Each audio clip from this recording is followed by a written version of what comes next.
You have to totally dive into the abyss, and there is no ground, there is no landing. There is absolute nothingness. And when that absolute nothingness is completely absorbed so that it is no longer an object of experience, it is no longer an emptiness that you recognize, but that you become one with that absolute nothingness, that realizes itself as the fullness. It happens in the whole humanity.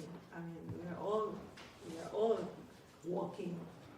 Until the ego is completely absorbed into the nothingness, and then the fullness appears.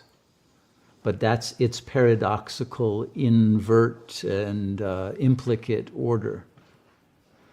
Okay, and it's only out of the absolute nothingness, when there is no longer any ego to want to walk, or to want to receive it, or want to know it, that you are it.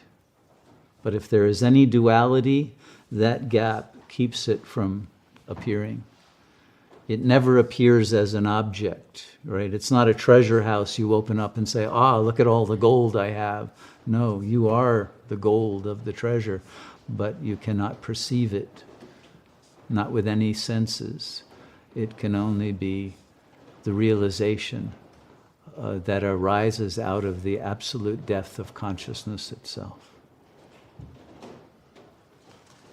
Presence becomes absence, and in the absolute absence, that itself is realized as the presence that is noumenal and that appears as a phenomenal plane in which it is absent, but its beauty is reflected in that world, that now you appear as the entirety of that world, as the reflected beauty of the Absolute.